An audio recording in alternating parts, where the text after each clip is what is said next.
Numbers don't lie, but it's really, numbers again don't lie. People lie to themselves. Yes. Numbers don't lie. I always say that to my clients because I let you know it's not psychic, so you don't have to worry. Your Bible got the book of Numbers. Go read it and find out why things and tribes with numbers.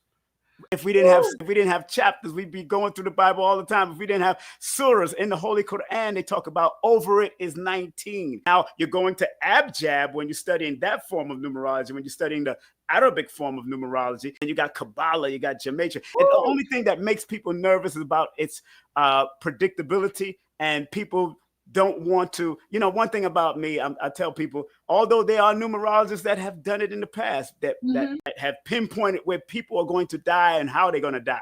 I have books on them. I choose not to do that. I'd rather you stay motivated and keep you at a higher level than you trying to. But one thing, when it comes to death, we definitely die under some number, under some cycle, some pattern. And why not you choose? Exactly. You recognize your patterns and cycles and sequences, because there's points in my life that I knew that it could have happened, but I went through my own depression at that time. But I recognized that every time I went, and this is going back from when I was 8 years old, when I looked at the numbers, I said, wow, I was in one of my depression personal years. I was one of my personal cycles that was depressive. And in my book, those people who don't got my book, you go to Amazon. This one is called Numerovation for Mental Stability. Yes. A numerovational guide to recognizing mental instability and staying motivated. I have a disclaimer because I am not a licensed anything as well, but I am good at the numbers.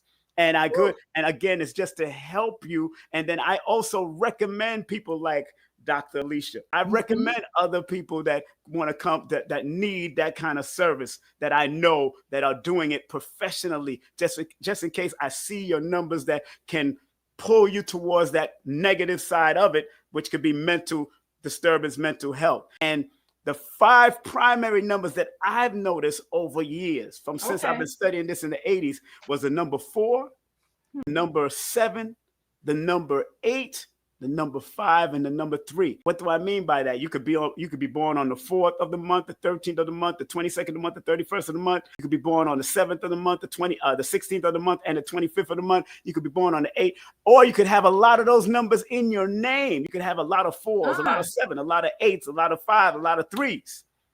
And 5 and 3 are the bottom of the totem pole because they're usually known as a jovial and happy energy, but they rule the nervous system. So people suffer from nervous breakdown that could lead to depression.